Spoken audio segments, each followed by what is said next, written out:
I'm pleased to welcome you all to the 2022 member meeting. Over the past 2 years, our community here in the city of Austin and around the country have had to overcome tremendous challenges of balancing work and life while staying safe through this historic pandemic. I think all of us have been touched in some way, or know families that have.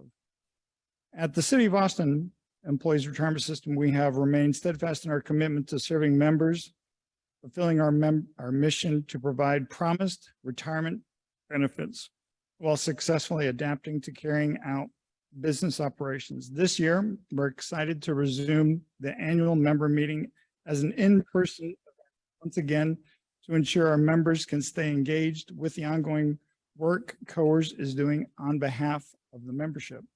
So we thank you all for joining us here at the City of Austin's Central Library this evening and for tuning in on the broadcast on Facebook.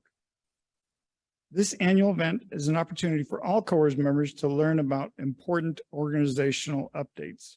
During our program today, you will hear from members of the City of Austin Employees Retirement System Management Team, as well as COAERS Board Trustees, as we share updates about COAERS operations, initiatives, the financial health of the retirement system, the investment program, and discuss the legislative initiatives for the system's long-term sustainability. And after the discussion, we'll have a Q&A session of the program to answer questions that were submitted before this program. And we'll open it up. There's a microphone over here where we will open it up to questions from you all too. So we will take questions from the members in our audience. Additionally, anyone who is tuned in on Facebook, you can enter your question in the comments section of the live video, and the COAERS staff will do their best to relay the questions from the audience back to the panel during the broadcast. Before we get started, I'd like to introduce the members to the COAERS Board of Trustees who are here tonight. The COAERS Board of Trustees is an 11-member governing body that provides oversight and sets policy for the organization. It is comprised of 4 active City of Austin employees, 2 retired employees, 1 city manager designee, 1 city council member, 2 city council appointed citizens, and 1 board appointed citizen. So trustees, as I introduce you all, would you please stand? Ms. Yuzhao Liu. Ms. Liu is the active elected member and board vice chair. She currently works for Public Works. Thank you, Ms. Liu. City council member, Leslie Poole. Thank you. Thank you, Ms. Poole. How long have you served on city council now? Thank you. Thank you. Ms. Diana Thomas is the city manager designee, and she's out today. Won't be able to join us. Dr. Kelly Crook. Dr. Crook is the council appointed citizen. Mr. Dick Levine. Mr. Levine is the council appointed citizen. Thank you, sir. Dr. Michael Granoff. Dr. Granoff is the board appointed citizen. Mr. Brad Sinclair, is the active elected member and currently works at Financial Services. Ms. Amy Hunter is not able to join us. She's the active elected member and works for Development Services.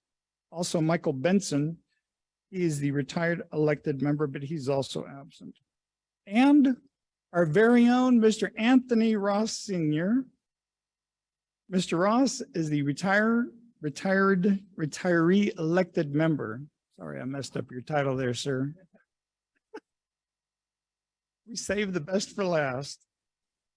Thank you, trustees. Members, yes. I would also like to introduce there you are, our new Chief Investment Officer for COAERS, Mr. David Kushner. The City of Austin Employees Retirement System is thrilled to have you on board, sir, to lead the system's investment program. So Our discussion tonight is going to center on updates about the retirement system's operations and initiatives, the investment program, and the defined benefits plan funding and sustainability. Here to lead the discussion is the City of Austin Employees Retirement System's Executive Director, Christopher Hansen, Deputy Executive Director, Russell Nash, and the Deputy Chief Investment Officer, David Stafford. So, Mr. Hansen, would you please lead us and tell Russell? Could you please lead us off into what's happening with COAERS?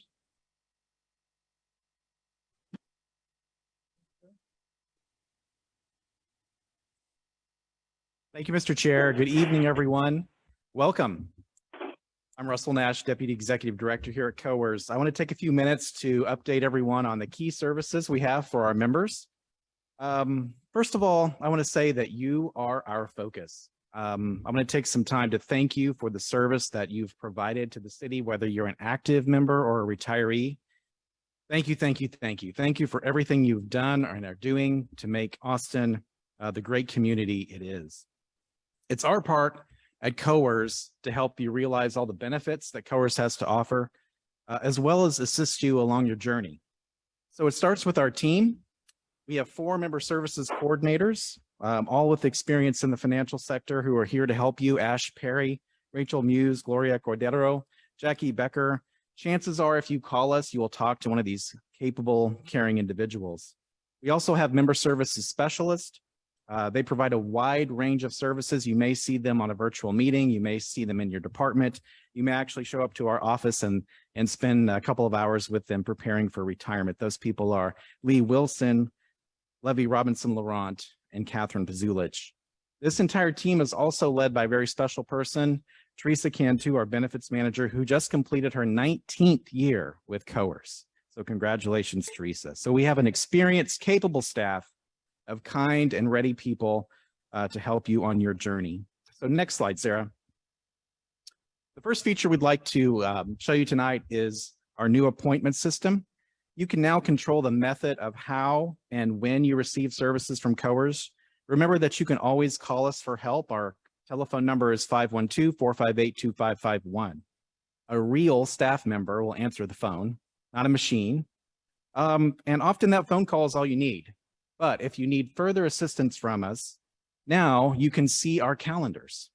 You can literally go in and pick the day and time you want to see us for either a virtual appointment or an in-person appointment, and choose that option without negotiating with us about when a time is good for you, when a time is good for us. So we find that very valuable. So in this appointment system, you can, next slide, please. In this appointment system, you can choose from either a in-person appointment. Say you need a short period of time to come have something notarized. This service is free of charge, by the way. You can set up an appointment just to come in for a short period of time, or you can set an appointment for a longer period of time, maybe an hour or two, to talk to us about your retirement needs or make a service purchase.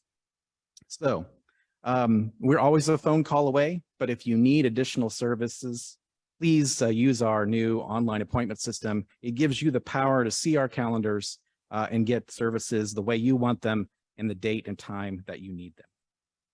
Next slide. Next up is Member Direct. Member Direct is our 24-hour-a-day, 7-day-a-week online member portal. It gives you access to all of your retirement information that you need in an online format. Next slide, Sarah. Since we launched Member Direct in 2020, we now have over 6,000 people registered to use Member Direct, and it's growing. That's 30% of our members are now registered and have a Member Direct account. Both active and retired members alike are using this service. If you haven't signed up, go to www.coers.org. It takes about 15 minutes to sign up. You can choose from several different types of ways to register and several different types of ways to authenticate yourself to keep your information safe. Next slide, Sarah. If you're an active member, Member Direct can provide you with lots of services. For example, you can get a real-time account balance. You can get your beneficiary designations, and you can also get what's called a retirement benefit estimate. This is a document that's literally the centerpiece of your retirement planning. You can run estimates on when you're eligible to retire and how much you're going to get, configure deductions like insurance and taxes. Partial lump sum options are also available. You can play with the different retirement dates and save those different estimates to prepare yourself for your journey into retirement. Members can also estimate a purchase of service. You can declare proportionate time with another system, and you can sign up for seminars and events. Next slide. Retirees can also use Member Direct. The most popular by far for retirees is accessing their tax document every year. This is called a 1099 document. They can go right into Member Direct, print out their tax document, and not wait for the tax documents in the mail. This way they can get their federal taxes filed sooner and hopefully get that refund sooner. So very popular option for retirees. Retirees can also get a benefit summary showing insurance and tax withholdings, beneficiary information, and track their hours if they return to the city. Next slide. We continue our educational initiatives. This is really important. It's important for all of us to understand the value and how special a defined benefit form of retirement is. And so we've launched and tried to become subject matter experts in educating people on the value proposition of COAERS. We've launched programming to our Asian American employees network at the city, veterans, the HR professional group. In fact, last week we had over 500 people on a virtual seminar. We've also added Member Direct seminars and mid-career educational seminars as permanent offerings annually. So we will continue to be committed to educating everyone about how special our defined benefit plan is. Next slide, please. And finally, we want to provide retirees with access to resources that they need. So we've created a retiree resource page on our website. The website is a clearinghouse of information for a retiree. Items like jobs. Many retirees have returned to the workforce, and our site provides content for job information, whether it's the city's job site, Cap Metro, Travis County, Employment Services, Senior Community Services Employment, and even the AARP job website is available through our website. There's a variety of discounts and special programs for older adults for transportation. For example, the Cap Metro's Senior Reduced Fare Program, door-to-door pickup program, and Drive a Senior program. All are featured on our website as well. Healthcare choices are also provided on our website. Of course, we have a very close partnership with the City of Austin HR department. They sponsor your retiree insurance benefits. We have their information. But we also have information about Austin Regional Clinics programs, as well as Medicaid, Medicare, and Social Security. Senior programs abound in Austin, and we've tried to collect some of the most notable ones and add them to this website.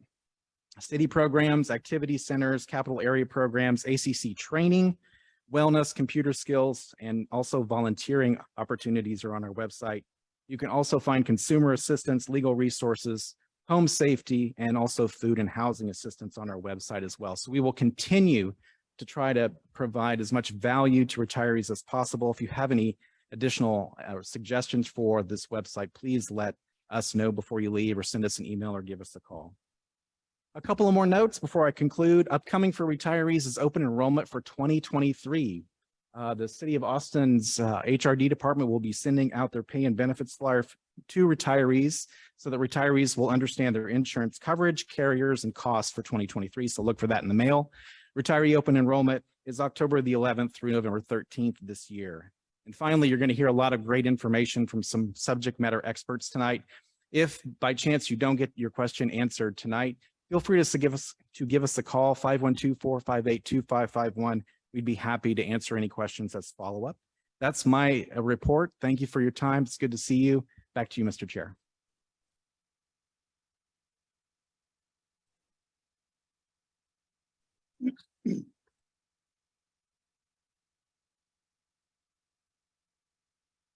Thank you very much, Russell. Next, we'll move on to our investment program, and to lead us through that will be our Deputy Chief Investment Officer, David Stafford. Thank you, Mr. Stafford.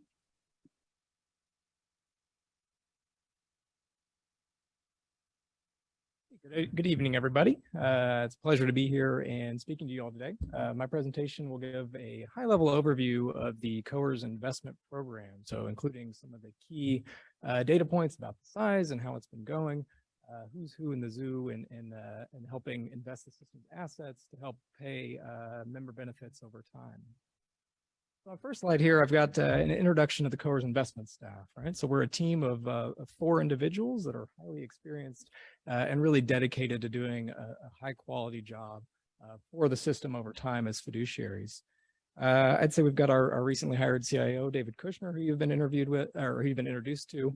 We also have my colleagues, Ty and Kelly, here today. So if you see any of the 4 of us after our presentation, please do ask us any questions you may have about the investment program. We'd be happy to answer those as well. A little bit about me. I am drawn to the cause at COAERS and the mission and vision of the organization, as I'm a local Austinite. So I have a really strong connection to the city and its employees, and I'm really bought into the organization's goals and missions to provide member benefits over time. I'm married with 2 great kids, and I've been at the organization for about 4 years in a variety of different roles. I think probably the most important thing that I want to put on the slide here is I'd say that myself and my colleagues are also members of the system. So as we're thinking through the best investment strategies and the ways to structure the program over time, I'd give you comfort that we're very well aligned and wanting the system to do well and the investment program to do well over time. Because we can realize that while this is many of our members' most important retirement benefit, it's the same for us as well, because we're paying into the fund and we really are well aligned and wanting it to do well, which really gives us great motivation as we come into work every day to do a really great job. On the next slide, we can see how we kind of fit into the scheme of decision making at COAERS. So in investing the system's assets, we report to the Board of Trustees, who you've been introduced to, who really set the policy and direction and overall strategy for the organization. My colleagues and I provide strategic advice and consultation to the board specific to the investment program. So if we're thinking about the best way to structure the fund and what the right mix of stocks and bonds is, we're providing advice on those types of topics. Similarly, we work alongside an investment consultant who also reports directly to the board, and that investment consultant is RVK. And so they provide a different perspective, right? They see a lot of different public pension plans and can provide another source of unbiased feedback and advice to the board as they consider setting the overall strategy for the system's investment program. And then we're also there implementing the day-to-day policy. So if there's an investment manager where we need to make a reallocation to or from, the investment staff is really key in getting those initiatives completed for the organization. And on the next slide, we can see what the fund looks like as well. So one of the key tenets in investing, as many of you all probably know, is that maintaining a highly diversified portfolio is a very prudent thing to do. And as such, it's actually required by statute for COAERS. It's oftentimes called the only free lunch in investing, whereas if you have different investments that are diversifying to each other, where one goes up while one goes down, you get the benefits of better returns and lower risk over time. And so as we look at the fund, you can see it's about $3.5 billion or so as of year end, and it's highly diversified across different asset classes. So we can see in blue the asset classes that are equities. So we've got US and international equities, our real assets portfolio in yellow, fixed income in green, and then multi-asset strategies in orange. On the next slide, we can see kind of how the performance has played out for the system over time, right? So how have we done? From my perspective, there's been a really strong investment program for the COAERS fund over time. In 2021 specifically, which is the calendar year end, the fund was up about 13%. Over longer periods of time, over the trailing 10 years, the fund averaged 9.2% net of fees over that period of time, which is a really great investment result, particularly in light of the system's assumed rate of return being a bit lower than that. Additionally, some recent benchmarking data would suggest that that's done at about a 25% lower cost than what would be expected for another peer public pension plan. So I'm a strong believer in, a penny saved is a penny earned. And so I take great pride in the investment program running at a low cost because that goes straight through to the bottom line and can be accretive to the system over time. And finally, we've got the premium relative to cash. So, I think one of the questions that members may ask is, why don't we just put all the system's assets into cash, do nothing, and kind of walk away from it? Why should we take investment risk? Over the past 10 years, the fund has earned more than 8% over cash rates. So if you had left all the system's assets in cash, you would have earned about 0.5%. But you've earned a pretty significant premium for bearing that investment risk over time. And I'll talk a little bit more about that dynamic in one of my later slides as well. So why is this important? What's kind of the investment program's role in the grand scheme of things? But Chris will talk quite a bit more about the overall funding equation for the system over time. But looking specifically at the investment program and the investment program's role in that, you can see here that about 50 to 60% of member benefits that are paid out over time come from investment gains in the program. So while you can't, invest away to solve all the problems or invest away to pay all the benefits, it certainly is a very, very important part of the overall funding equation for the system. And I think a really important point to make there is that, we talked about strong longer-term returns on the previous slide. About 80 to 90% of the long-term returns of the system are just determined by what the mix of assets is. So did you buy stocks or bonds or something else? What was the mix of those items? So as we think about, providing advice and guidance to the trustees and the board, we're really trying to focus on those types of decisions. What are the most important things that we should be focusing on to drive better outcomes for the system over time? And so I'm very proud of the strong investment results that we've achieved. And I think that there's, a principled approach to investing that we've undertaken here. So internally, we've dubbed that as the Austin model for investment management. And here I've listed out a few of kind of the key bullet points for what we try to do and how we try to go about investing the system's assets over time. And I think are differentiated and add a lot of value for the system. So first, we want to adhere to clear governance and beliefs for the system, right? If we have very clearly defined roles and strategies that we're trying to achieve, that's been shown to lead to better outcomes for pensions over time. Second, we want to be empirical and data-driven, right? I mean, we're all people, we're all humans in the room here, so we have our biases that can be emotional in our decision-making. So we want to rely on data when we're making decisions to the extent possible to provide for better outcomes over time and avoid some of the biases that we all may be bent towards. Similarly, we have a preference for simplicity over complexity. Oftentimes in investing, there's a lot of topics, there's a lot going on. We really want to be able to focus on what the main signal is. Can we get the big things right? Can we get the asset allocation right? Because that's going to be determinant of so much of the results for the investment program over time. And then finally, I'd say that we've got, really strong fiduciary conduct. So I think that the board in their wisdom has adopted an ethics policy that is very strict in a good way, right? So if I go out to meet with an investment manager and they offer to buy me coffee, I say, I cannot take that. I have to pay my own way. And I'm going to keep my receipt for this because I don't want you influencing my decision-making. And I think that that's really added a lot of benefits for the system over time. On the next slide here, we can see some of the costs of running the investment program over time, which I know many folks are very interested in.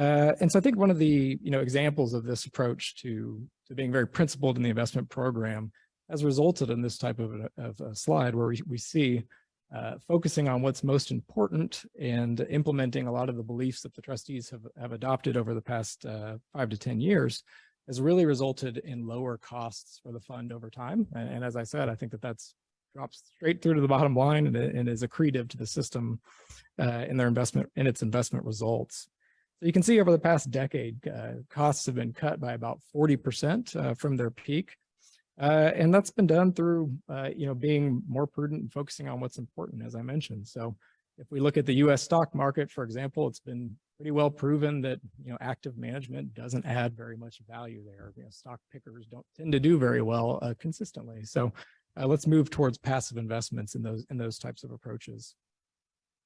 Additionally, the total budget for the investment program represents about 0.3%, somewhere in that ballpark, which we think is a really low cost. And again, relative to many other public pension plans, shows that we're very committed to being principled in our approach and keeping costs low.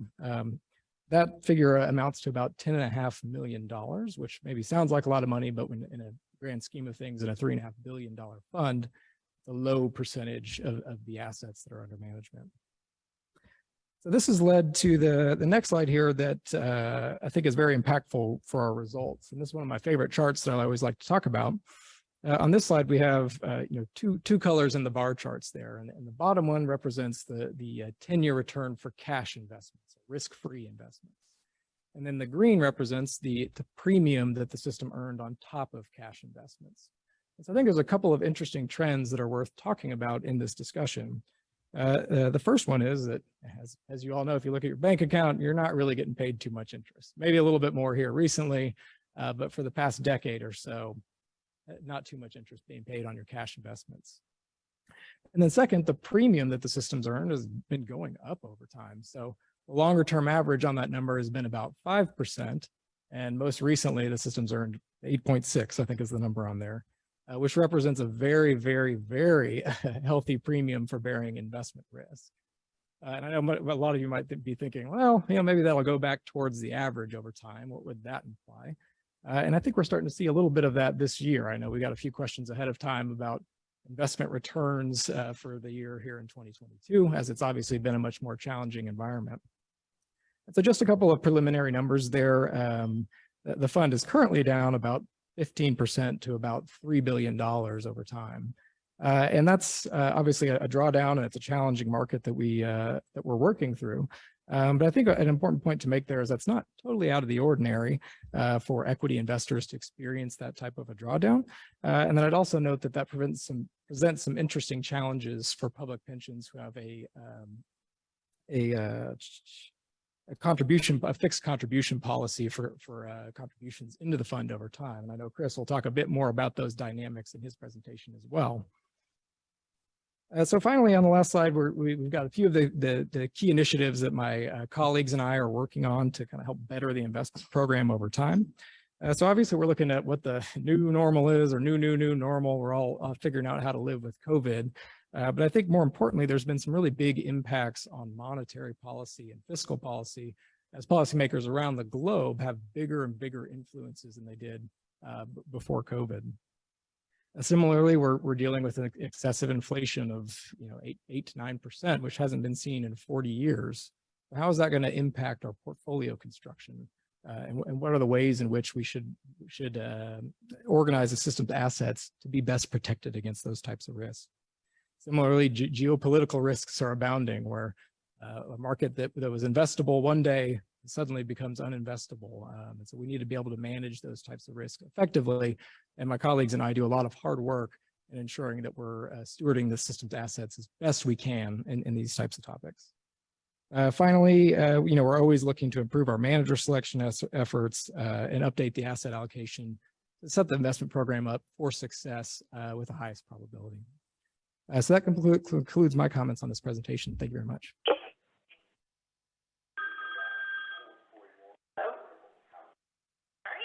I'm here. Thank you, David, for the update on our investment program. Next, our Executive Director, Chris Hansen, will provide an update about the system's funding and planned sustainability initiatives. Chris, can you tell our members about the COAERS funding and what legislative actions are in store for this system? What should members expect?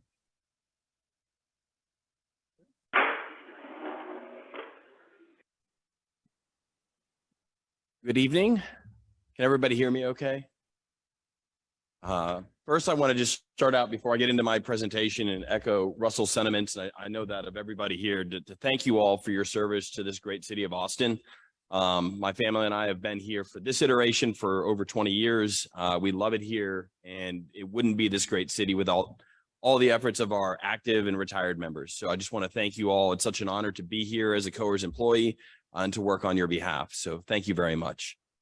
My presentation is going to talk a bit about our funding update and then a bit more about the proposed framework that the board has approved. We do have a couple additional comments. Mr. Ed Vanino, the Chief Financial Officer for the City of Austin, has taken time. I know it's a very, very busy budget time for him, so we'd like to thank him for coming down to speak on behalf of the city. We've been working very closely over the last several months on this.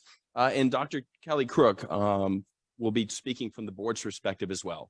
So I'm going to kind of lay out some slides to give you a little bit of background, first on the funding status and what's going on with the retirement system.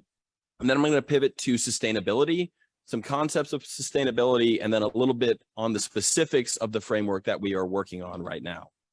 So as we move into kind of the overview of funding, every year the system conducts what's called an actuarial evaluation. We have an actuarial consultant who, at a snapshot in time, and for COAERS, that's December 31st, our fiscal year end, takes an assessment of the actuarial health of the system and issues a report for the board's approval. And so what I'm going to give you is a brief highlight of the information of the December 31st, 2021 actuarial evaluation. What's critical with these, though, is to recognize that it's a single snapshot and that what we're really interested in are what are the trends over time. And I do have some slides to walk you through what's going on there. But as you can see here, a couple key points. First, the funded ratio, which is the ratio of the system's assets to its liabilities, is currently at 66%. The amortization period for the system, what that is, it's like your mortgage, how long your mortgage is. It's the expected time to retire the unfunded actuarial accrued liability, or you'll see from time to time UAAL, is currently at 33 years. And then that UAAL, or the actuarial accrued liability unfunded part, is $1.7 billion. So those are, compared to last year, about the same. The funded ratio improved slightly. The amortization period went from 32 to 33, and the unfunded liability did increase. Most of this was driven by a decision by the board to lower the future assumed rate of return from 7% to 6.75%. And I'll talk a little bit more about the importance of this decision going forward. But that added about $142 million in additional liabilities to the system. Now, the system did benefit, as Mr. Stafford talked about, for another year of strong investment performance. And so currently, the system has about $220 million in deferred investment gains. And as he noted, currently where we stand year to date, those are going to be very helpful. Hopefully, we'll have a strong second half of the year. But that additional $220 million will help offset any potential losses for this year. As we think about the board's funding policy, the 33-year amortization period does extend beyond what the board has adopted. Last year, it adopted a funding policy targeting a closed 25-year period to achieve 100% funding. So this year, we should be at 24 years by the board's policy. But as you can see, we're currently at 33 years. And then obviously, I know for retirees, we do have a board policy around when the system could consider giving a COLA that is 80% funded and a 20-year amortization. And unfortunately, we're currently not there. I will talk, as we think about the plan sustainability, about the efforts that are going to be taken to start moving the system on a path where we will be much closer to achieving those types of numbers in the future. On the next slide, I just wanted to give a visual of the unfunded actuarial accrued liability. And you can see this over time. And it has steadily gone up year after year. And I'm going to talk a little bit more about why that's the case in a future slide.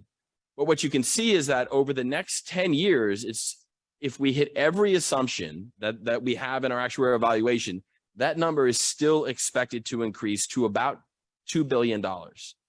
And then you'll see it starts to slowly decline and then very rapidly decline in the 2040s and in 2050s. So that gives you a sense that even where we're at, the actuaries are expecting our unfunded liability to continue to increase. Again, assuming that we get all of the assumptions that are underpinning our actuarial valuation. On the next slide, it's kind of the opposite. It's our funded ratio and its trajectory over time. So you can see historically, going back to 2003, we've seen the decline. There are a couple ups and downs there. But what you can see as we look forward is the slope of that line is very gradual for about the next 15 years, and then accelerates rapidly as we move into the 2040s and the 2050s. And I'll speak a little bit more about why that's the case as well in a future slide. But this is kind of the forward-looking projection for the system's funding and its unfunded liability over the next 33 years. Our actuary also provides us with key risks to the system. And so on the next slide, I wanted to outline what those risks are. The first, and Mr. Stafford talked a bit about this, is the long-term investment performance and the ability for us to meet our assumed rate of return. Future-looking capital market projections are not strong right now. After 2 years of double-digit returns, all consultants are projecting much lower future returns. Now, these are just projections. We don't know what the future holds for us, but that is a great risk for the system that we would underperform the assumed rate of return. And again, I think that's why the board's decision to lower that takes a bit of risk off the investment program and provides us a better opportunity to meet or exceed that going forward. Additionally, another risk would be a reduction in the contributions to the retirement system. And I'll talk a bit more about what the city's proposing on their end, but by state law, the city is only required to put in 8% of pay. And over time, the city has ramped that contribution up. And even most recently, as we reported last year, the city increased from 18 to 19% of pay. And so that's been a significant help for the system. But should a future city council decide to cut that, they're not bound to stay at 19%. And so we're very grateful for that, but a reduction could have significant impact on the long-term sustainability of the system. Additionally, as I've noted, the unfunded liability is expected to continue to grow. So a significant drawdown in global financial markets would cause a significant increase in that unfunded and push our funding period out. Unfortunately, we are living through the first 6 months of a year like that. I don't want to make any projections about what the next 6 months hold because nobody knows the future.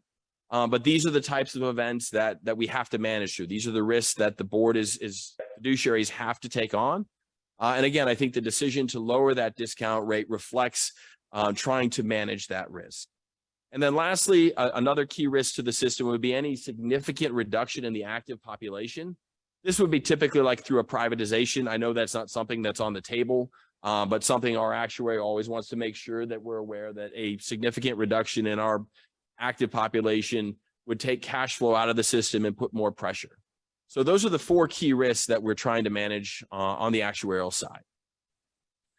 So I'm going to pivot now to long-term sustainability. And for those of you who've seen me present before, you've probably seen some version of this chart. It's the basic financing formula for a defined benefit plan, or actually any benefit plan, but I'll speak specifically to defined benefit. Over the long run, the contributions and income on the left there, that's the money coming into the system, need to balance out with the benefits and expenses that are paid. That's what we're ultimately trying to achieve for the long-term sustainability of our retirement system. And so this is what guides the decision-making, and it's what's guiding a lot of the discussions we've had around proposed legislative framework.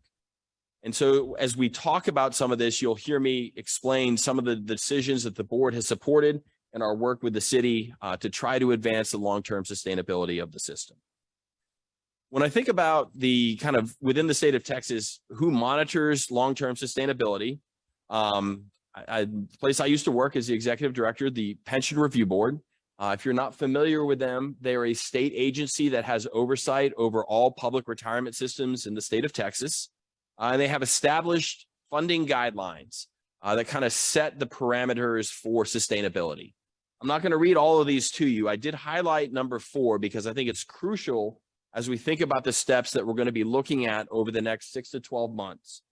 What they outline for sustainability is that our actual contributions need to be sufficient to pay the normal cost, and normal cost is the amount of the plan's costs in a current year, plus the ability to amortize the unfunded actuarial accrued liability over a period not to exceed 30 years. And as I discussed earlier, we currently are at 33 years. But that's the outer limit. The preferred range is 10 to 25 years. And so that is set forth as the target as more of a best practice. Additionally, benefit increases should not be adopted if all plan changes have a material impact and push the amortization period beyond 25 years. So when we think about the ability to grant a COLA to our retirees, the Pension Review Board has said, you should not be doing this if it pushes you above 25 years. And that's guidance that we're getting directly from the state. So on top of the board's funding policy, we also have a state agency that sets guidelines around that as well. The Pension Review Board also is tasked with monitoring the sustainability and ensuring that systems that are not sustainable develop what are called funding soundness restoration plans. This is a recently adopted state law. It's Texas Government Code 802-2015 for the legal buffs out there.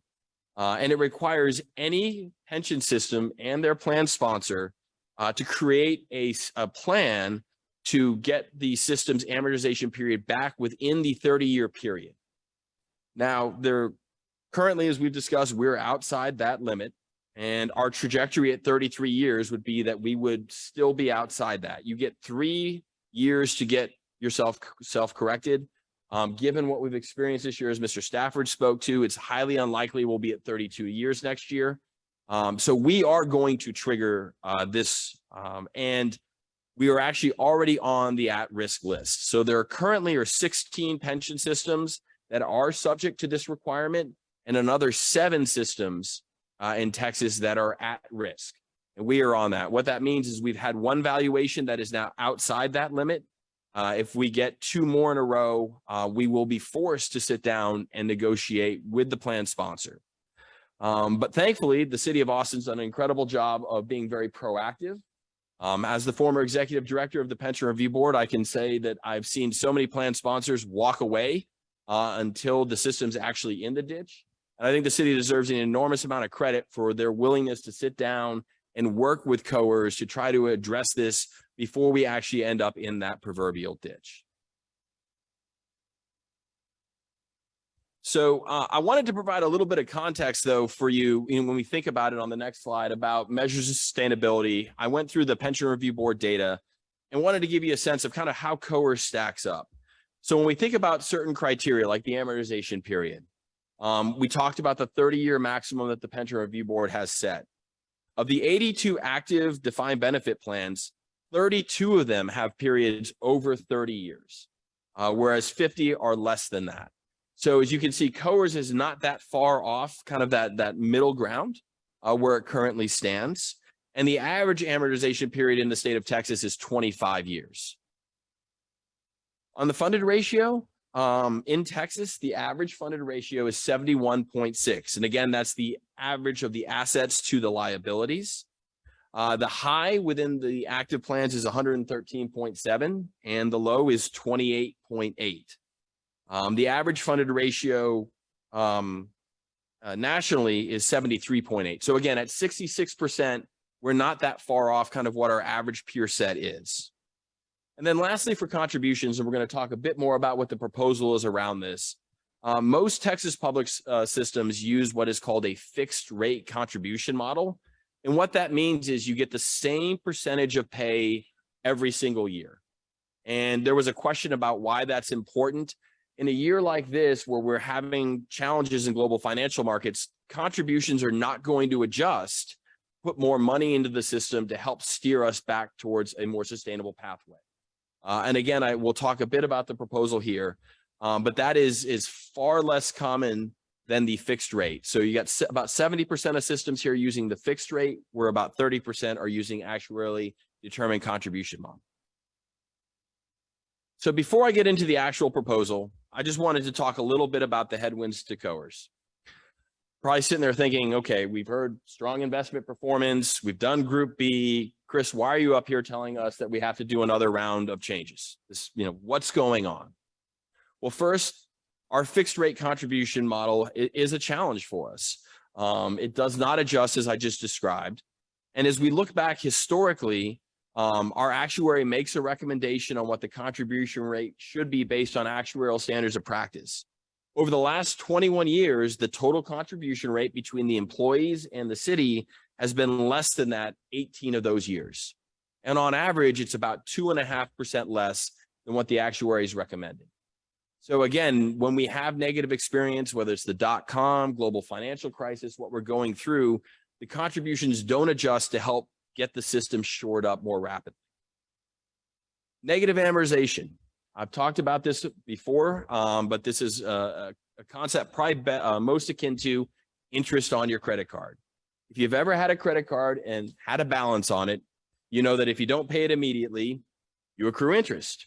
Financial advisors will tell you always make sure that whatever payment you make, you're at least paying the interest, if not that plus some balance. Well, negative amortization is the interest that is accrued on our unfunded liability. Since 2001, I've gone back and looked at this. Our unfunded liability has grown by over $600 million just by interest accruals. That's a significant number. There's not been a single year where the contributions have been enough to even pay the entire interest, let alone any of the balance. So that has been a significant headwind for COAERS. Our liabilities, this is another area. We've done very well on the investment program. The board's done a great job managing the investment program. As Mr. Stafford has talked about, over the last 20 years, we've averaged about 7.4% net. And as Mr. Stafford described, we have a very cost-efficient program. Actually, it's bottom decile nationally in terms of its cost compared to our peers. But our liabilities over that same time period have grown 10.5% annually.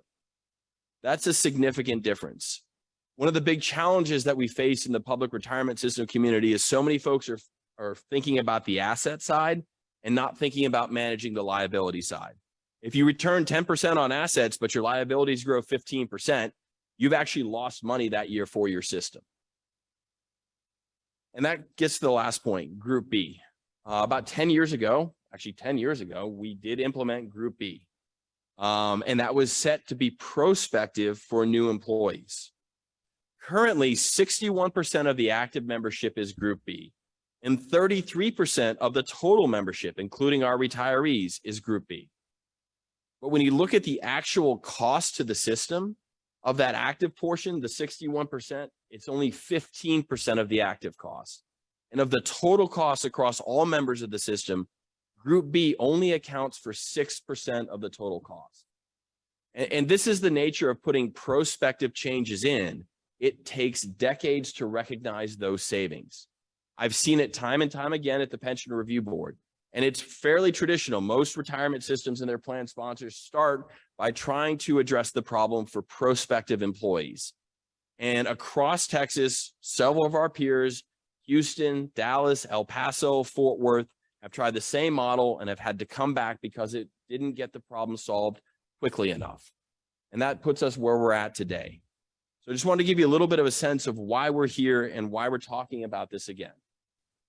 On the next slide, the board did adopt a couple years ago a framework for addressing these funding challenges. And I do want to recognize the board has been working on this for several years, and we've been partnering with the city for several years. These things take a long time to get done. It's like moving the Titanic. It's not easy. You cannot accomplish this in 6 months.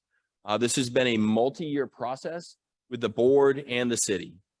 But the board set forth a framework that includes focusing on a more flexible contribution to manage the risks to the system, pay the unfunded actuarial accrued liability and normal costs over an appropriate time period, specifically within those Pension Review Board guidelines. To the extent necessary, amend benefit policies to ensure the system's obligations can be met for all generations of COAERS members. And lastly, utilize appropriate risk sharing between the city and the employees to manage risks inherent in funding a defined benefit plan. I think that's a very important point. During all my time at the legislature, one of the key messages that we hear when our peers go up seeking legislation to improve their sustainability is risk sharing. I'm going to talk a bit more about that. If you're not familiar with the policies at the Texas Capitol, it is not lukewarm at best for public defined benefit plans. And so we need to go up there and make sure that we're adopting strong policies, best practices. And one of the things the legislature has been loud and clear about is risk sharing for all the folks involved. And I'll talk a little bit more about how the proposal is designed to address that. Last year, we codified our partnership with the City of Austin and established the 88th legislative session that begins in January of 2023 as the goal for comprehensive pension sustainability legislation. During that time, the city, as I discussed earlier, increased the contribution rate to the city from 18 to 19% to help try to shore up the system a little bit in the short run. And we're very grateful to the city for their commitment to that. Moving on to the next slide, I'm going to talk a little bit about the different elements of the proposed framework. There are three key areas that the board recently approved at its June meeting. One area focuses on contribution policy. There's an area on benefit policy, and then lastly, governance policy. There are still some areas that we need to work through with the city as we draft, but I'm going to give you kind of the high level framework of what the board has approved. So first on contributions, the City of Austin has agreed to focus on paying off the unfunded actuarial accrued liability within a 30-year period. And I just want to note that that is a significant financial commitment to get that done. And I want to thank the city for their commitment to that. As you know, that's currently $1.7 billion. It's likely to be higher given where we're at this year. Additionally, the city has agreed to transition to an actuarially determined employer contribution rate, and that can increase if necessary to keep the plan on a sustainable path. So in a year like this, there would be an increase the next year in the money that would come into the system. Additionally, part of the proposal is to increase the active member employee contribution rate from 8 to 10%. Again, this gets back to the risk sharing concept. The legislature has been very clear that it cannot be entirely on the plan sponsor, that they want employees to share in that risk sharing. Additionally, the actuarially determined employer contribution will be structured with corridors. There'll be a 5% cap above the ADEC that the city could go up to. If that 5% is reached, then there will be up to an additional 2% for employees, up to a possible of 12%. Now, I know folks might be concerned, hey, we're in the middle of a big market decline. What does that mean for me as an employee? We had our actuary model two scenarios, both the .com and the global financial crisis, to look and see if either of those actually would trigger a breach of that 5% and then an additional employee contribution increase. And in neither scenario did that happen.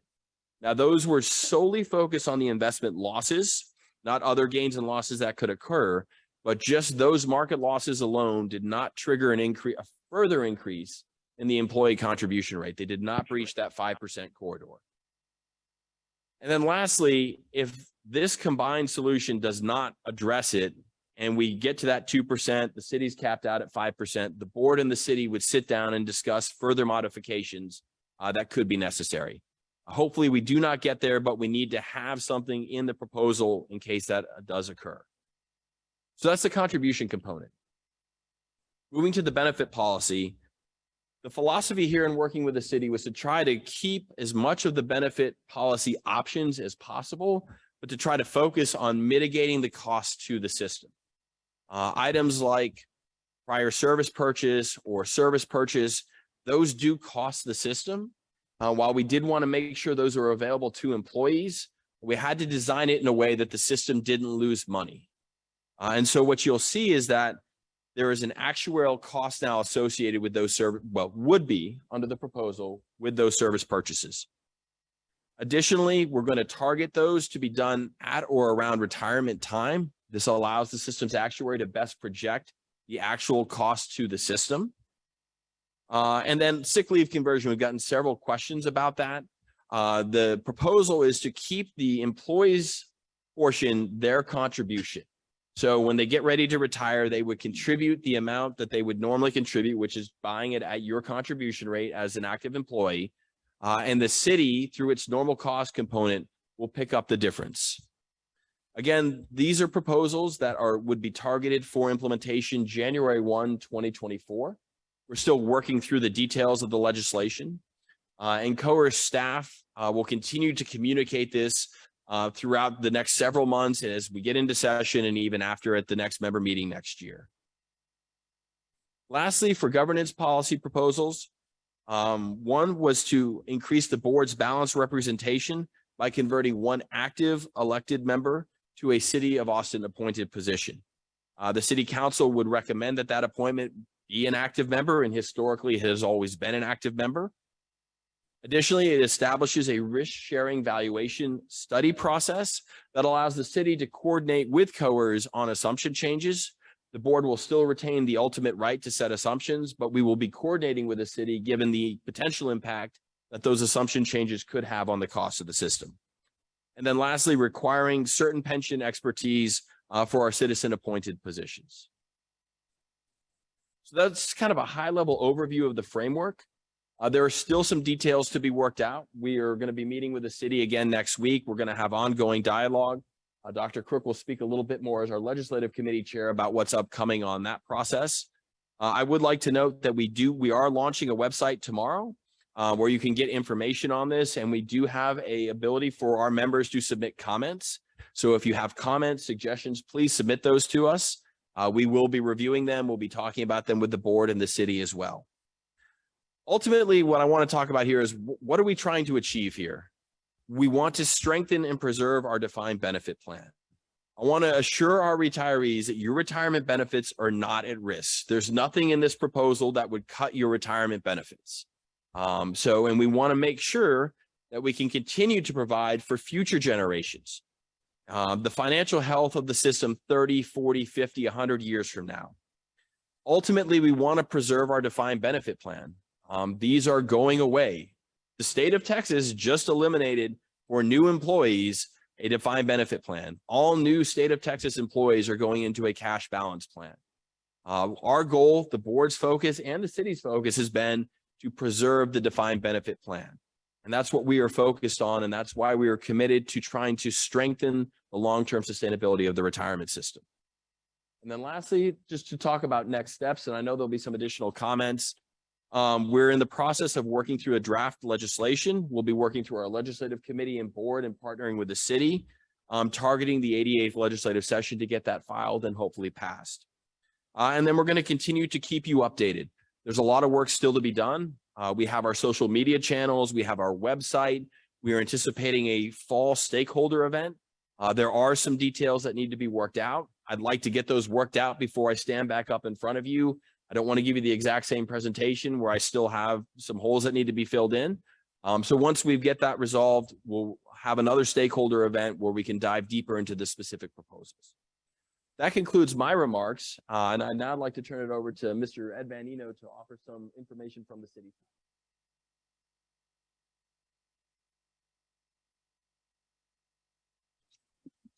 Thank you, Chris, and welcome everybody. Thank you for being here today and for giving me a chance to talk to you.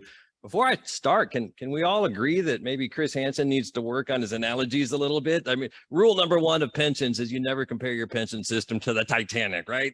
That ship sank. I mean, you can compare it to a battleship or an aircraft carrier, even an oil tanker, but not the Titanic. Just playing with you. So as Chris said, my name is Ed Vanino. I am the Chief Financial Officer for the city, a member of COAERS, a proud former member of the COAERS Board of Trustees for, I think, nearly a decade.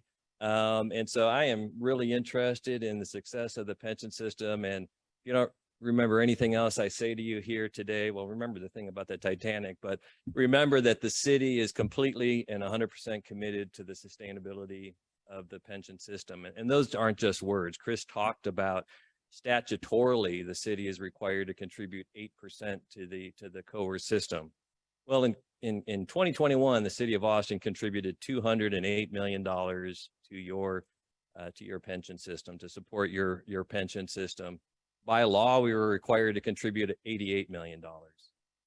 So just in 2021, the city of Austin, with the blessing of the city council, contributed $120 million additional funds to the sustainability of the pension system. And we've been doing that for years. We've been doing that for more than a decade, contributing more than what is required. This is kind of Ed math, but I think I'm pretty safe in saying that over those 10 years, we're probably close to $1 billion of additional contributions from the city of Austin to COAERS to make the system work. So when I say we're committed to the success of the system, you can bank on it. Making this work is a partnership. It's a partnership between the city and COAERS, and it's been a great partnership. We've been working really collaboratively for many years on looking at ways to reform the system. It's also a partnership between the city and the members, right? If you look at that same statute that says the city has to contribute 8% of pay, says you all have to contribute 8% of pay as well.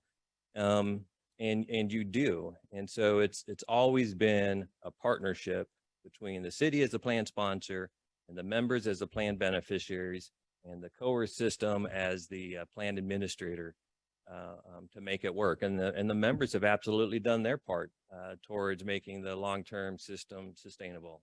We talked about the Group B member. And so that lower benefit tier is a bit of a longer term play, but it's an essential part to the sustainability of the system.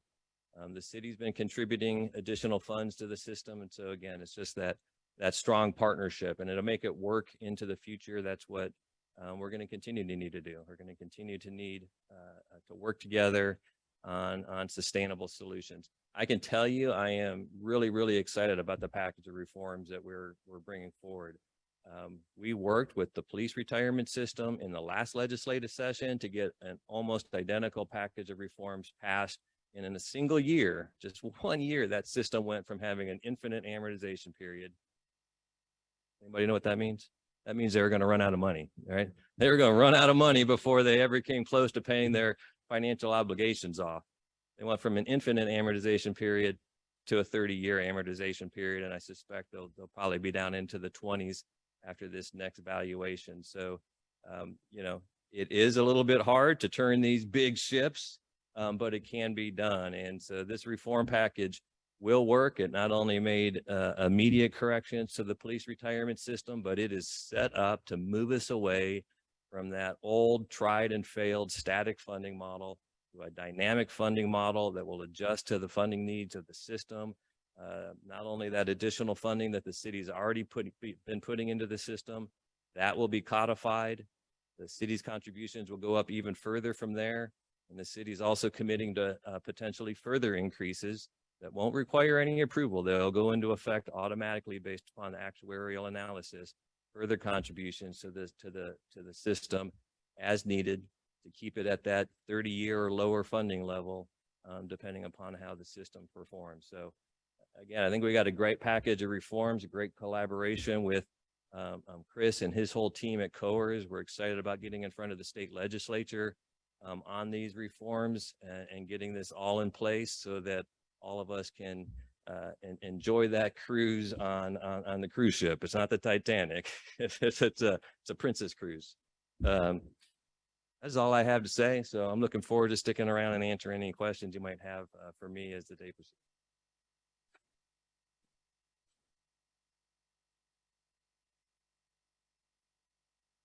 Thank you very much. And now we're going to move to hear Dr. Crook for some comments. Dr. Crook is the committee chairperson for our legislative committee. Sure, I don't make up any dates. Good evening, everyone. Ooh, hello, very tall people. Never worked for the city of Austin, which is a little odd since I've been here my entire life.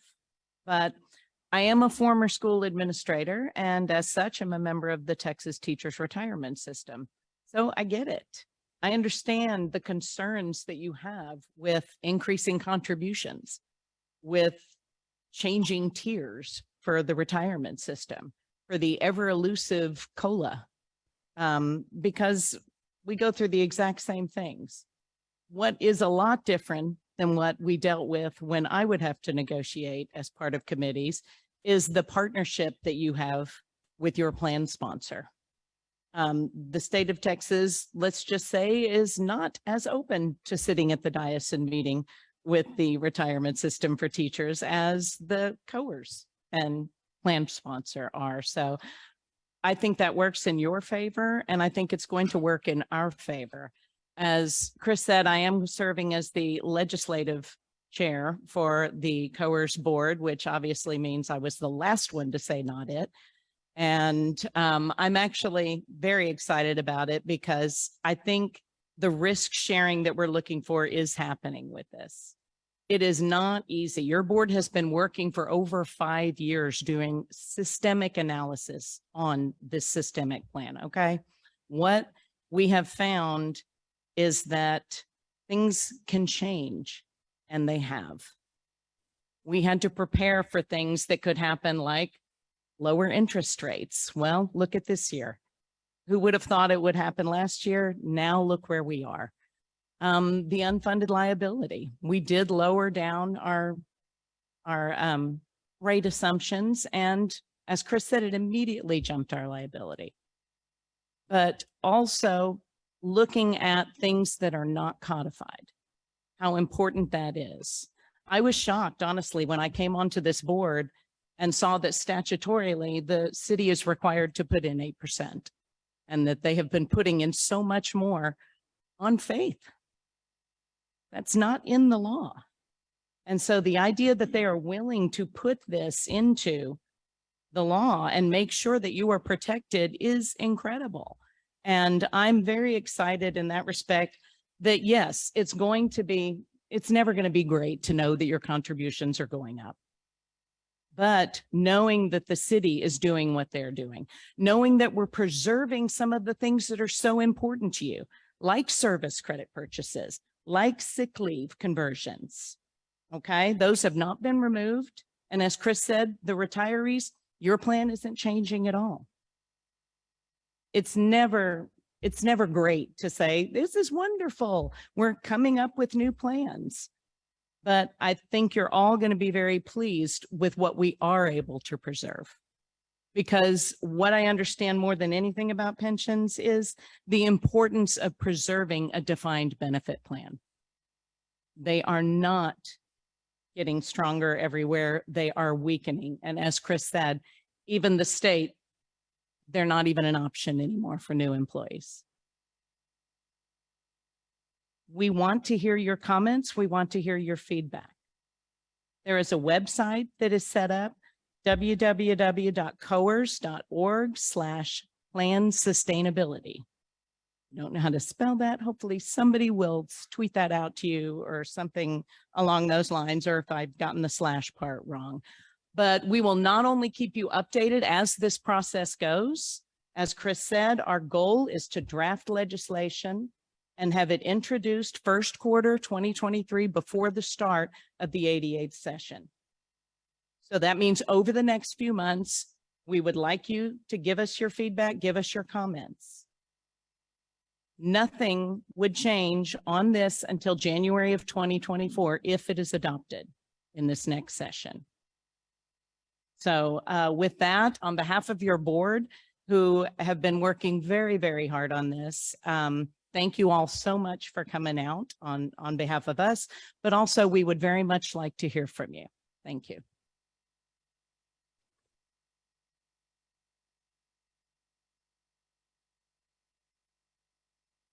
Thank you, Dr. Crook.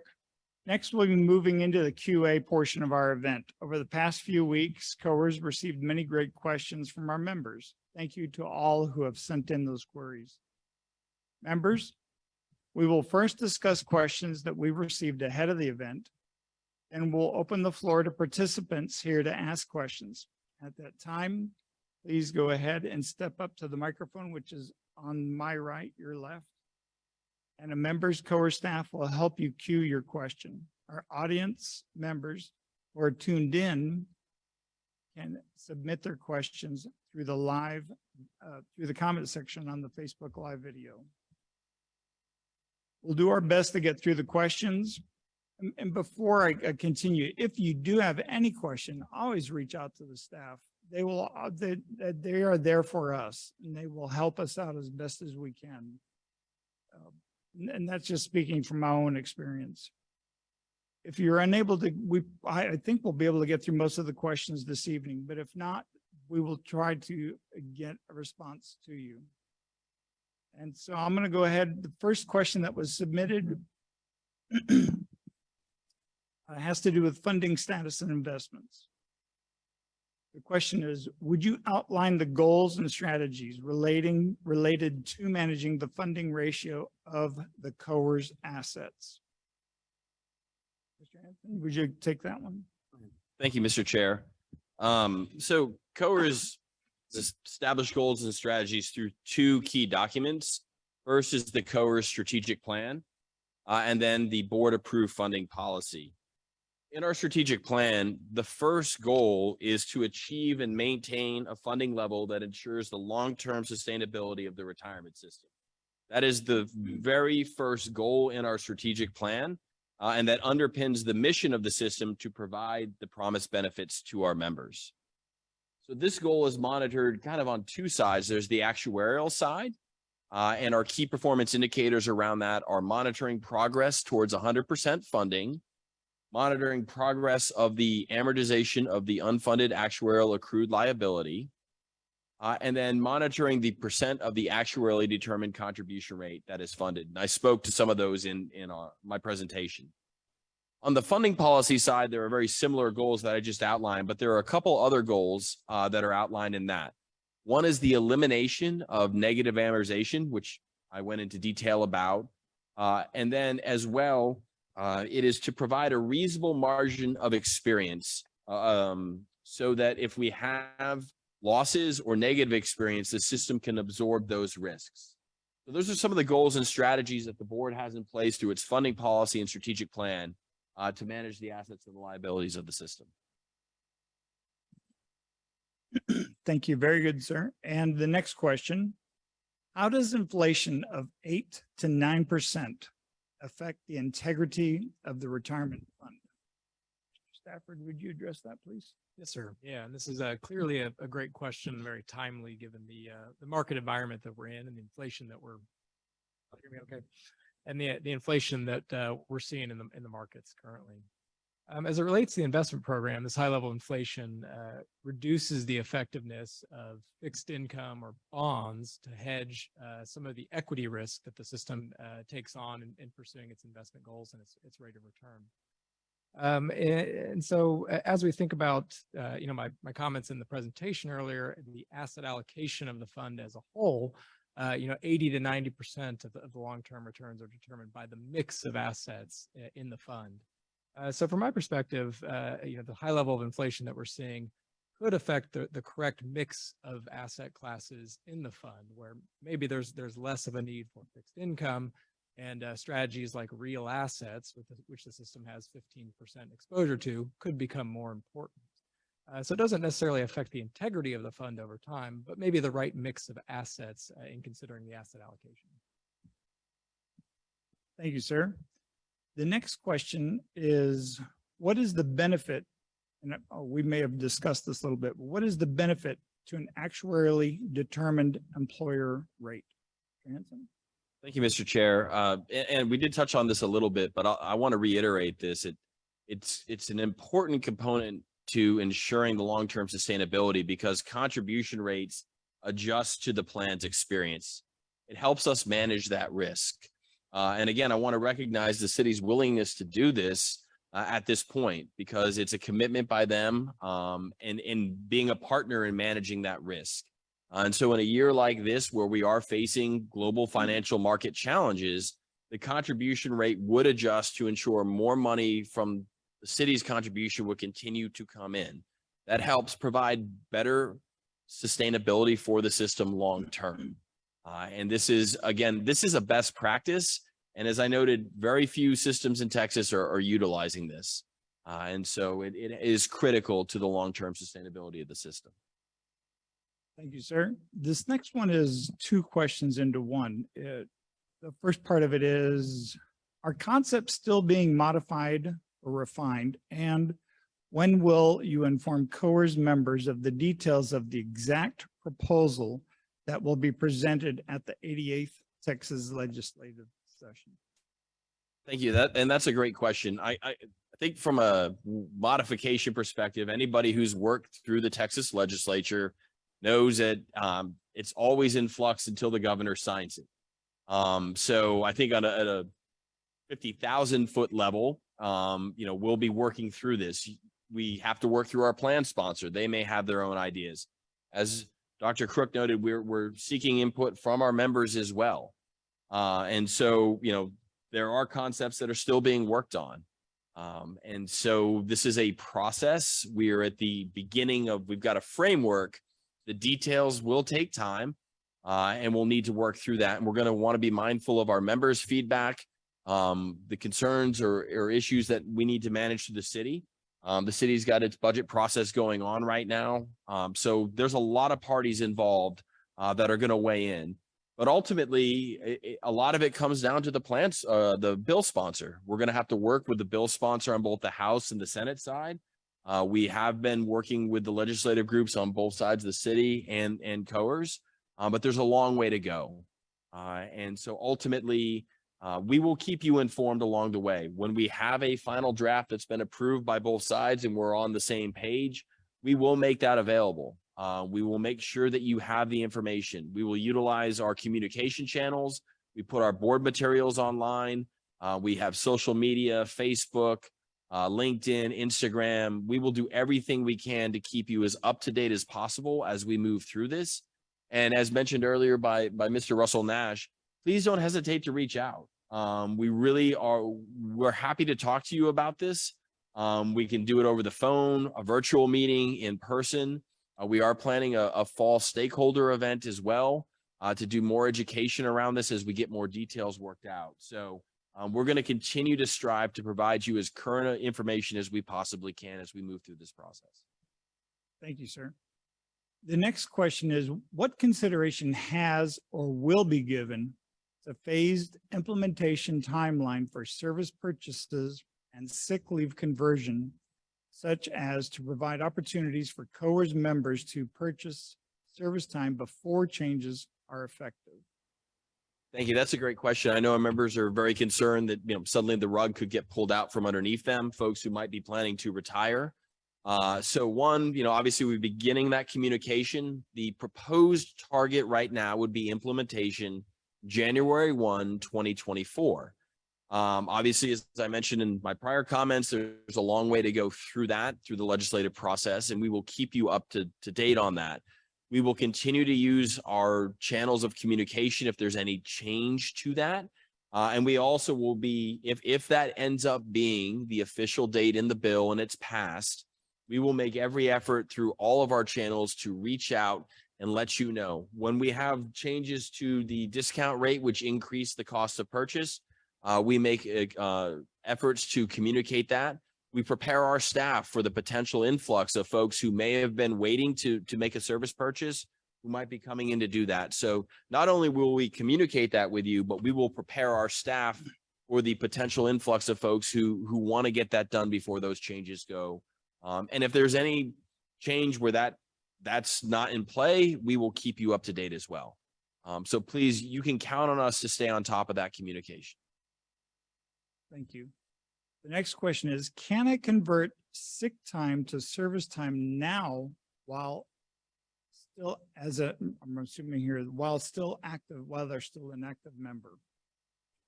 So sick leave conversion can only happen at retirement. You can't convert your sick leave while you're in the middle of your career. Hopefully that's intuitive, but that's the way it's structured. So when you're preparing for retirement, you can. But if you've already done a sick leave conversion as a retiree, or you're getting ready to retire, there's going to be no impact to you. And as I mentioned before, we will have a long runway. We will keep you posted on any changes to that with our target of January 1, 2024. Okay. The next question is, will the proposed changes impact service purchases already completed? So no, there will be no change. If you've already completed a service purchase, that's done. And there will be no change. We won't be coming back to you and saying, oh, by the way, you owe us an extra dollar amount. What has been done is done, and that is locked down, and you've earned that right. So these are prospective changes. Very good. The next one is, will the proposed legislation affect retiree benefit payments? As I mentioned in my comments, there is no proposal to make any changes to retiree benefits. That is actually a constitutionally protected benefit that goes back to 1941 in Trammell versus the city of Dallas. And the Texas legislature is codified and the voters passed a constitutional amendment to protect your retiree benefit. So that cannot be reduced, and that is not part of the proposal anyway, but it can't legally be reduced. Okay. The next question is, will any of the changes affect retiree health benefits? There are no proposals within this framework to impact retiree health benefits. That's not the purview of COAERS. The next question is, would the city consider when a person retires to allow them to donate the remaining sick hours to a City of Austin bank instead of by individual department? Mr. Benny, would you field that? I think that's really a better question directed to our Human Resources Department. We do have a sick leave bank. We do allow donations. I don't believe we even allow donations at all at retirement, as the question talked about. They're really done as part of open enrollment. You can donate your sick leave to the bank and choose whether or not you want to be a participant in the leave bank. But I think that's really something, if we could get that member's question and pass it on to our Human Resources Department, would be the better venue for it.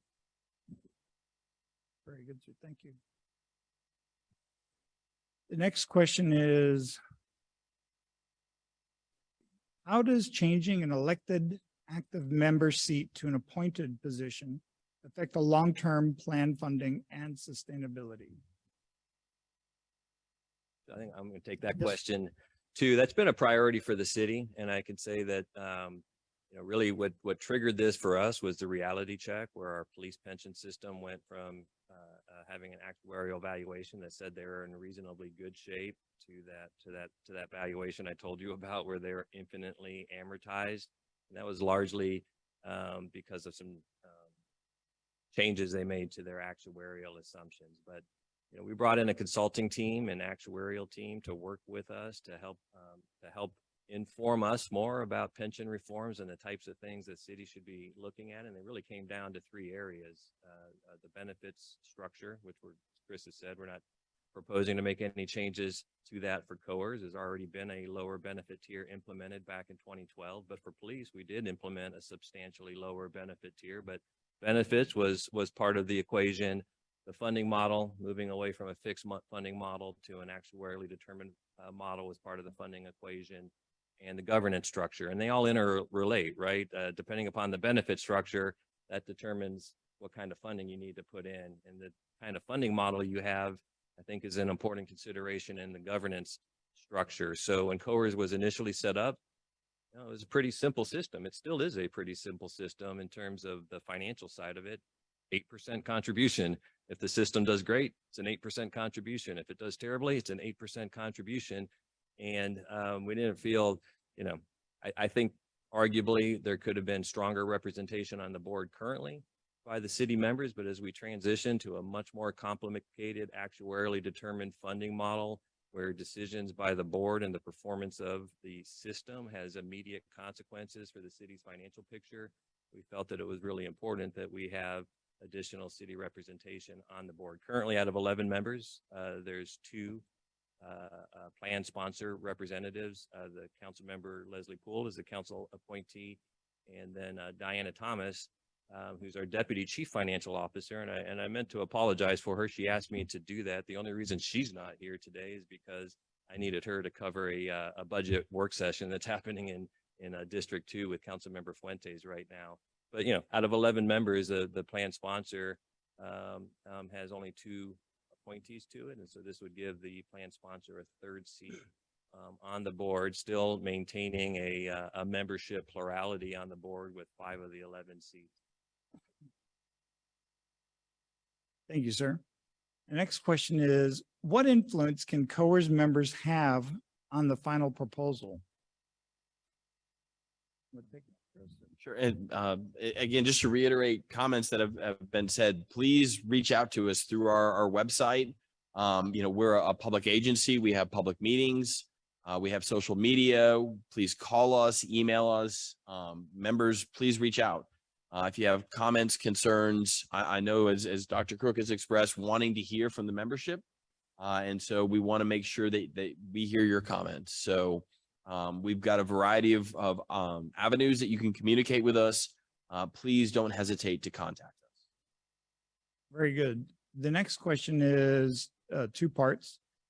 Why is the 2% contribution increase being considered? And the cost of living is too high and rising inflation is going to affect employee paychecks. So a couple things on that. First of all, the contribution increases to members, active members wouldn't happen until January of 2024, should this all be approved through the state legislature. And then the second part of the question is really just getting back to that whole partnership concept. In order for these systems to work, there needs to be a partnership between the plan sponsor, the plan beneficiaries, the members, and the plan administrator, which in this case is COAERS. If you look at how we've kept the system going to the point where we are today, it's been a partnership. From the beginning of the system was a partnership. The city put in 8%, the members put in 8%.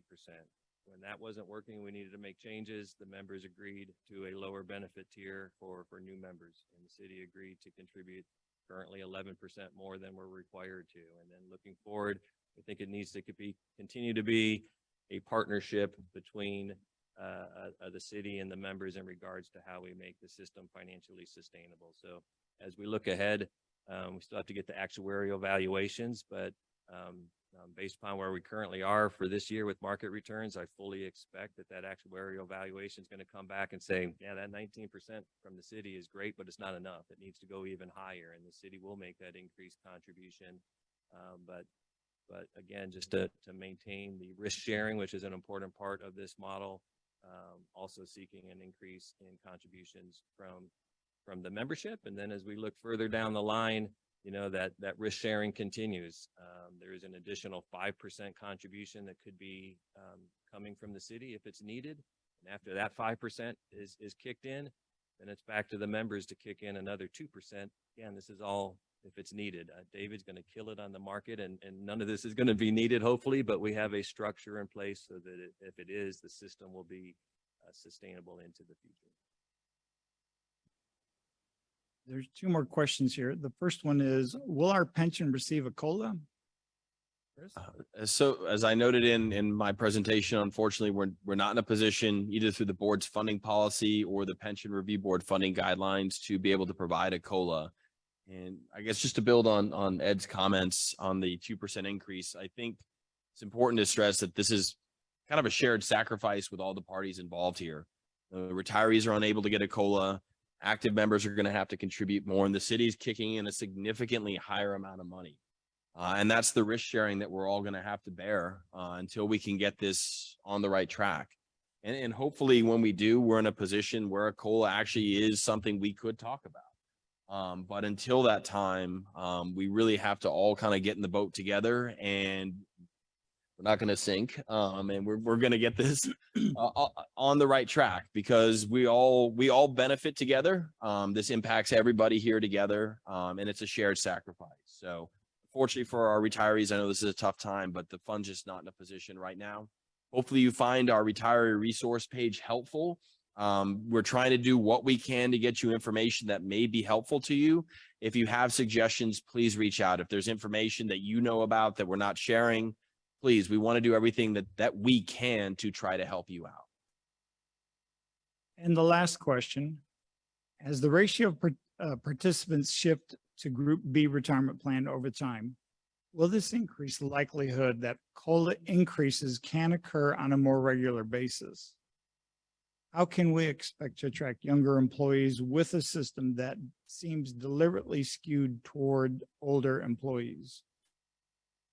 That's a lot to unpack. So maybe on the first part, the potential of a future COLA, and we're going to continue with the idea that it's an agreed to between the city and COAERS when we're in a position to give that, which is the way it's structured right now. We're going to make sure that that's codified, but ultimately it should put us in a better financial position, which could put us in a position there. So that's ultimately the goal, is to strengthen the system for everybody, for our retirees, for our active members, and for future generations. As far as the future workforce, I don't have a read on that. You know, it's a challenge. You know, when I was 22, 23 and getting into the workforce, I wasn't thinking about my retirement. I'm not sure, you know, there are people who do. A lot of folks don't. I can say that, you know, I don't think that, you know, there's an easy answer to any of this. And the workforce is changing dramatically. The labor market is something right now we haven't seen anything like this in a long time. So I would be beyond my scope to try to comment on what we need to do to bring folks in. And I don't know if you want to add anything. Well, I just want to add, I want to channel my my prior life as a proud COAERS Board of Trustee members, because this question about COLAs comes up every year. And every time that it came up when I was sitting on the Board of Trustees, I would bring out my wet blanket and remind everybody that this pension system of COAERS is not designed to give COLAs. None of the city's pension systems are set up with COLAs in the funding plan. And so you can find pension systems out there that actually explicitly build into their funding model that we're going to give a 2% annual COLA, or we'll give a 2% or CPI, whatever's a lower annual COLA is a common type of thing. But they're expensive, and you can build that into your actuarial funding model. And it might be, well, now members need to contribute 15% and the city needs to contribute 30% to make that work, because COLAs are very expensive. But this system never has and is not proposed to have COLAs built into the funding model. So if everything works perfectly, we get the 6.75% return that the board is assuming that we're going to be able to get. And if people live exactly as long as how long the actuary's mortality table says y'all are going to live, we'll have just enough money to meet all of our benefits and nothing more. And so that's the reality of most Texas pension systems, is that COLAs are not built into the system. They're not planned. And that's why for folks that haven't retired yet, it's really critical to be considering the deferred comp plan. I see Gail with our deferred comp program. She'd probably be happy to talk to you about how you can contribute funds to your deferred compensation program to maybe help you out, to help supplement your defined benefit plan in retirement. But the reason I do this really isn't to have a wet blanket. It's really to try every chance I get to put the message out there to our active employees that the COAERS system is not built to give COLAs, and you need to be planning for that. Thank you, Ed. I want to thank all the members that submitted their questions beforehand. So now I'll open the floor to questions from members from the audience. If you have a question, I'd like for you to ask that you get up in front of the microphone in that aisle, and our staff will help you with the questions. Do we have any audience members?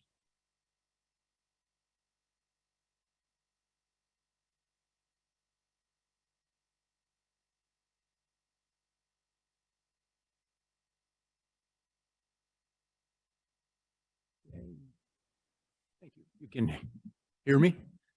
Leonard Huff, thank you for your presentation. It's been very interesting. Question for Chris. If the state average for the funded ratio is 0.71 and the national is 0.73, why are we looking at a 0.8 before we can start talking about COLAs? So the 0.8 or 80% is, I guess it's now become somewhat of a myth, but it for a while was baked into kind of the best practice of where your funded ratio is pretty good. I don't know how else to say it. There actually have been some papers put out by actuaries recently debunking that. But that was part of it. At the time the policy was adopted, that was the general consensus nationally, that 80% was that.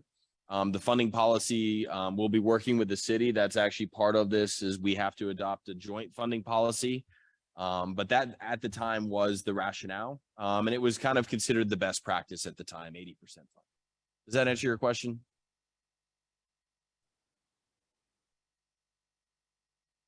And what they've recognized is it's more the trend than the actual number. So if you're 80% funded, you were 100% funded 5 years ago, that's not good. If you were 60% funded 5 years ago, that is. So a single number is really not necessarily the best way to consider the long-term health, because as I mentioned with the valuation, it's a snapshot.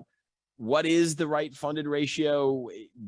There's no definitive answer on that. It's really, where are you trending? And then also what can you afford, right? What would the cost be? As well as what's the unfunded liability? What's your amortization period? That's probably as important as anything because speaks to how rapidly you can retire that unfunded liability. If you note with the Pension Review Board's guidelines, there's nothing about funded ratio in there. It's all about the amortization period. Because that's probably, if you pick a singular definitive measure, that is the one you would focus on. And so again, it still trends over time, but that's better than a funded ratio. Yes, sir.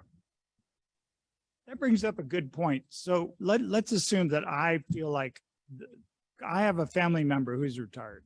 So let's assume that I feel like, doggone it, the retirees should get a COLA. So what would happen? What has to happen for a COLA to be passed? So I would be the one to I guess, push that idea, right? And I would bring it before my fellow trustees. Chris, what would have to happen then as for that finally to get for the COLA to be approved and paid? There's a series of events that have to happen, and it's a lot of hoops to jump through. Well, okay, so there's, I guess, the way it's structured now, and this is what we're going to be working forward, is there needs to be joint agreement between the board through the recommendation of the actuary. So the system's actuary would have to think it's within the actuarial best practice standards, meets the PRB guidelines. Board would approve it, and then it would go to the city, and the city would review it and make a determination themselves. And if both parties agreed, then one could be granted. I did kind of do some back of the envelope numbers based on the current funding policy. If you just got rid of the 80% funded ratio, because this is a long way from getting there. So to get to a 20-year funding period, we would need to go from 19% to about 24.25%. That's a $40 million annual increase from the contribution. Then to pay for the COLA, you're probably looking at another $5 to $10 million just for an initial one. And that's just for a basic 2%. If you wanted to make that recurring, you would need to add about another $150 million in every year. So as Ed mentioned earlier, these are extremely expensive provisions. But that's just kind of the actuarial back of the envelope math of where we're at. If we just get rid of 80% and went to the 20-year funding. Thank you. I wanted to throw that out because I do hear about it when I go home. So yeah, I do hear about that. Yes. So are there any other questions from any other members?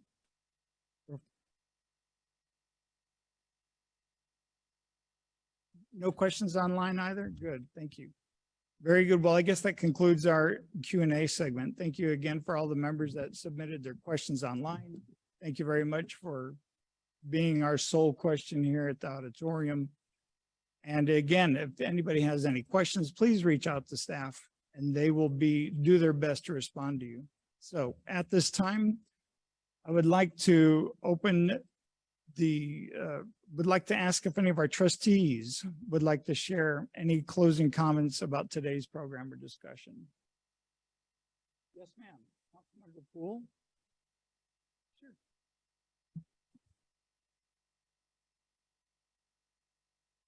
Kelly and I are part of the short crew here. So I wanted to thank everybody for coming. I'm Leslie Poole and I represent District 7 on the City Council. And I'm also really proud of the fact that from the day I was sworn in as a City Council member in January of 2015, one of my committee assignments was to join this really illustrious group of really smart people. And it's taught me a heck of a lot about pensions and retirement. My retirement comes from the state of Texas, and I'm here to tell you I haven't seen a COLA in the entire time that I've been retired from the state of Texas. So, and I think that the policies that have been promulgated and implemented by a really committed and professional group of employees and an equally committed and invested group, some volunteers, some who do this for a living, on the board, has really created a very strong and reliable system for you, which means that the retirement pension that you will draw when you qualify for it, you'll be able to count on it. And I think that more than anything is a real gift to ourselves and to the future, because those of you who may be younger than me and my generation know that the defined benefit pensions are not easy to find anymore. They were much more prevalent when I entered the job market back in, 1977. So it's been a long time. But the work that I see done here by this really strong crew with the City of Austin Employee Retirement System makes me confident, and it should make you confident as well. And so I thank Chris Hansen for the work that he does, all of the Davids who do our investment, because we have a new investment officer, CIO, and he's also a David. I don't know how you managed to do that, but good job. And to my colleagues on the board, it really is a distinct pleasure to work with you and to learn from you whenever we get together and do the really important work of the retirement system for the city's employees. Thank you.